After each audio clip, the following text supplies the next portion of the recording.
एक ट्वीट है जो मैं अब आता हूं। नोटबंदी, गलत जीएसटी, सीए, रिकॉर्ड महंगाई, रिकॉर्ड बेरोजगारी, काले कृषि कानून के बाद अब अग्निपथ से प्रहार। यानी आपको उसको कोई योजना सरकार की में कोई पहलू, कोई भी चीज, कोई पॉजिटिव नजर नहीं आती। आप कहते हैं काले कानून से अग्निपथ पर प्रहार। प्रतीक जी, आपने देखा नोटबंदी क्या हाल हुआ पूरे देश का। आप भी लाइन में शायद लगे होंगे, यदि आपके पास पहले से कैश नहीं मेरे पास तो काला पैसा था ना। हाँ, आपके पास। हाँ, तो आ गया बाहर, वो काला वाला बाहर आ गया जो उद्देश्य था। और आतंकवाद की घटनाएं उसी कारण से जो थी वो बंद हो गई। और विदेशों में भी, स्विट्जरलैंड में जो स्विस बैंक में पैसे थे, अभी पिछले इसी साल का रिपोर्ट है कि 40% उल्टे बढ़ गया। जीएसटी 1100 संशोधन के बाद भी आज सबसे ज्यादा जीएसटी जरूर आपने लोगों के जेब से चुराए, लेकिन हुआ क्या फाइनली? देश का क्या हाल है? तीसरी बात, कृषि कानून की बात आपने की है, क्या रहा?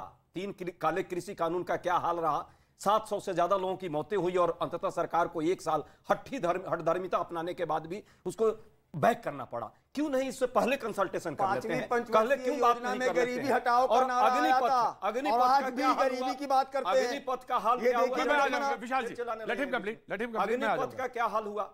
अग्निपथ में आपने पूरे नौजवानों का जो 1.5 लाख ऑलरेडी वो मेडिकल और फिजिकल देकर के बैठे हुए हैं, उनको कहा अचानक अब कोई नौकरी नहीं, आप योग्य नहीं है, पहले आप योग्य थे। ये कौन सा न्याय है इस देश में?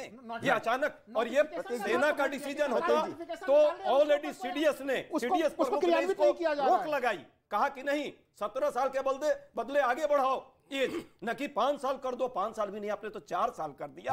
आप अन्याय इस देश के नौजवानों के साथ, मुझे मालूम है जब मैं डिबेट के इन और आउट्स पे जाऊंगा, उसके मेरिट्स पे और डिमेरिट्स पे बात करूंगा, ऑफ कोर्स सर आप ही दोनों से बात करूंगा, लेकिन मुझे मालूम है बॉल पॉलिटिकल स्फीयर में जिसकी तरफ आप कह रहे थे, of course I will give you chance Vishal, and then I will give to Rajeev. Prateek ji देखिए, आप, मैं कांग्रेस के प्रवक्ता से डिबेट ब्रेक के पहले पूछा था ना कि 3 कमियां बता दीजिए। अरे 10 कमी सुन तो लीजिए। अब देखिए, मैंने आपसे नहीं पूछा, मैं पूछ रहा हूं दोबारा।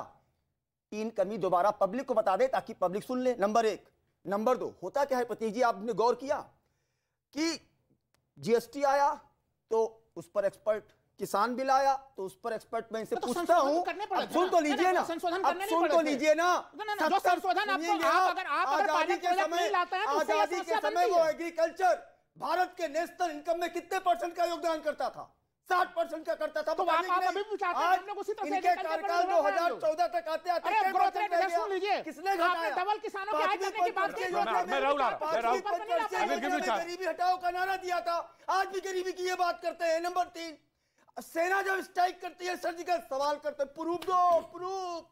कोई सवाल नहीं, सुनिए, कोई सवाल नहीं। और यहाँ पर मैं 3 कमी मांग रहा हूँ। नीतियों पर सवाल पूछे जाते हैं, सेना के ऊपर नहीं सवाल पूछे जाते हैं। अच्छा ये बता दीजिए, अभी भी आप लोग सेना के पीछे खड़े हो जाते हैं। यहाँ पर मैं 3 कमी, यहाँ पर 3 कमी मांग रहा हूँ तो नहीं बताना, कितना बजट 3 कमी मांग रहा हूँ तो नहीं बताना। और अगली बात, एक बेसिक सी बात है, जब 50% की आबादी हमारी 25 साल की है दुनिया में सबसे ज्यादा, तो उस 25 साल की आबादी का ख्याल कौन रखेगा? जब हमारे पास डिविडेंड है, कहां लेकर जाएंगे? ये बताइए, ग्रेजुएशन के बाद 25-26 साल में एवरेज नौकरी मिलती है। ग्रेजुएशन करने के बाद बताइए, अगर यहाँ पर 17.5 साल में नौकरी मिल रही है, 75% रूरल बैकग्राउंड से लिया जा रहा है, जो कक्षा 10 भी नहीं पास कर पा रहे हैं, पढ़ाया भी जा रहा है। 21 साल तक योग्य बनाने के बाद आप जो मन करे वो करें, सीएपीएफ में जाएं, पीएसयू में जाएं, यूपीएससी दे, किसने मना किया है भाई? आपके पास एक बेस तो होगा देश की सेना में,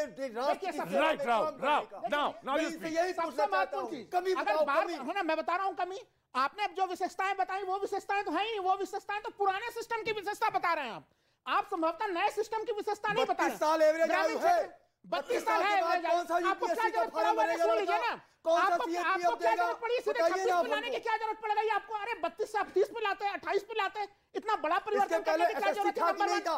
एसएससी था कि नहीं था? आपके बीच में नहीं बोल रहा था, सुन लीजिए आप। क्यों? इनको बताइए, युवाओं को इनके भविष्य का सवाल है, गुमराह मत करिए। एसएससी था कि नहीं था? प्रतीक जी, एसएससी का पास करने के बाद, पास करने के बाद भी जो मेरिट को डिजर्व करते थे, कमीशन दिया जाता था। ठीक है विशाल, मैं आप दोनों को बता देता हूं। सुनिए, मैं आपको दे रहा हूं, आप ही को दे रहा हूं। दोनों बोलने दीजिए उन्हें। अगर कोई पॉइंट पे आपको क्लैरिफिकेशन, आप सीधे हाथ उठाइए, मैं उनको तो जब मैं बोल रहा था नहीं बोलूंगा, तब ये जब मैं बोल रहा था तब ये दोनों भाई लोग क्यों डिस्टर्ब कर रहे थे? मैंने नहीं बोले, जनता तक बात नहीं जाने दे रहे थे। ठीक है, देखिए राहुल, शॉर्ट सर्विस कमीशन के नाम पे लोगों को कंफ्यूज ना किया जाए। शॉर्ट सर्विस कमीशन का उद्देश्य क्या था? उसका उद्देश्य क्या सेना के आयु को कम करना था? उसका उद्देश्य सेना में सुन लीजिए 5 साल का था। 5 साल का सुन लीजिए, उसका उद्देश्य क्या था? सेना में अधिकारियों की कमी थी, वो एक अलग समस्या का निदान था वो, कि सेना में अधिकारियों की कमी थी, उसके लिए शॉर्ट सर्विस कमीशन लाया जा रहा था। शॉर्ट सर्विस कमीशन लाने का कारण कहीं से ये नहीं था कि यूथफुलनेस बढ़ाना था। तो दोनों के उद्देश्य अलग अलग हैं, आप कृपया कंफ्यूज ना कीजिए दोनों को। इसका उत्तर देता हूं, है तो ये इसका उत्तर देता हूं। मेरिट है ना। मैं कह रहा हूं कि देखिए, ये तो मेरिट हुई ना। अभी भी देखिए प्रतीक साहब, हमारे ग्रामीण क्षेत्रों में जो लोग सेना से रिटायर करके आते हैं, जानते हैं उनका नाम लोग क्या बोलते हैं ग्रामीण क्षेत्र में? पेंशन आ गया, पेंशन आ गया। सोचिए कि किस तरह से वो पूरी भूमिका जुड़ी हुई है, जहां पे पीढ़ी दर पीढ़ी लोग काम कर रहे हैं। जब सेना के लोग जाते हैं, रिटायर हो जाते हैं, उनका नाम ही यही होता है। आप सोच के देखिए कि आप उनको पेंशन की सुविधा से महरूम कर रहे हैं। देखिए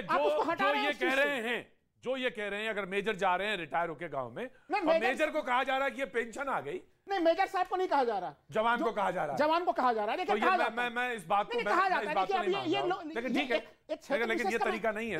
लोकोपचार का मैं तरीका बता रहा हूँ कि कहा जो गलत है, गलत को तो बोलना चाहिए ना। सम्मान के साथ लोग बोलते हैं, सम्मान के साथ बोलना चाहिए। सम्मान के साथ लोग बोलते हैं, सम्मान भी देते हैं, सम्मान भी देते हैं। साथ ही साथ उसके साथ जो जुड़ा हुआ चीज है, क्योंकि इन्होंने बोला ना वो ग्रामीण क्षेत्र से लोग आते हैं, वो दोनों चीजें एक साथ जुड़ी हुई है। उसमें साथ सम्मान भी जुड़ा हुआ है और उनके जीवन की सुरक्षा की गारंटी भी जुड़ी हुई है। मैं अभी यहाँ पे लोग कारगिल समीक्षा समिति की बात कर रहे हैं कि भाई उसके आधार पर किया गया। कारगिल समीक्षा समिति की रिपोर्ट में तो ये भी चीज कहा गया था, आप अगर उसी को क्रियान्वित करना है, अगर एक लाइन में बोल रहा हूं, आप लिखित तौर पे कानून बना दीजिए ना, संसद कानून बना दे कि वहां से जो लोग निकलेंगे उनको विधिवत जो है कि बिल्कुल अलग अलग जगहों पे इस प्रकार से आरक्षण का पूरा प्रावधान होगा। आप मौखिक तौर पे यहाँ पे तो जो शहीद हो जाता है उसको लेकर सरकार बड़ी बड़ी घोषणा करती है, और हम लोगों ने फील्ड में देखा है कि वो घोषणाएं भी बाद में पूरी नहीं होती, दबाव बनाना पड़ता है। ठीक, मैंने ले लिया। मैं बीजेपी को चांस, एक्चुअली मैं आपका बनता, क्योंकि अजय से शुरू किया था मैंने, तो आपका चांस बनता है। मैं मेजर का भी एक पॉइंट्स ले लेता हूं, and then I will come to the both. अब आप उनका रिहर्सल करिए, दोनों का पॉइंट बताइए। ठीक है, आप बोलिए। प्रतीक जी, मेरा एक पॉइंट और है। हाँ। अग्निवीर कैलाश विजयवर्गीय बीजेपी के नेता हैं और बहुत बड़े नेता हैं, बहुत बड़े नेता हैं। उन्होंने कल या परसों एक अगर उसको बात को आगे छोड़ के नहीं तो क्या फौजियों, आप कैसे छोड़ सकते हैं? आप एक तरफ बोलते हैं हम फौज की बड़ी इज्जत करते हैं, एक तरफ कैलाश विजयवर्गीय बोलते हैं। मैं आपको फैक्ट बता रहा हूं कि मैं मोदी जी का बहुत बड़ा युग पुरुष मानता हूं उनको। मैं ये बात आपको ऑन रिकॉर्ड बोल रहा हूं, युग पुरुष मानता हूं। लेकिन Modi ji is not well informed about this Agniveer. Let me tell you this, somebody should have told him the nitty-gritties कि सर आप 4 साल का ये कर रहे हैं। आपके कैलाश विजयवर्गीय बोल रहे हैं। सर मुझे Kailash major I have a point. खत्म करने दीजिए please, let me finish. Kailash Vijayvargiya बोलते हैं कि वो यहाँ आके गार्ड की नौकरी कर सकता है 4 साल के बाद। मेजर मेरा पॉइंट है आपसे, Kailash Vijayvargiya is not an army, it's not a defense.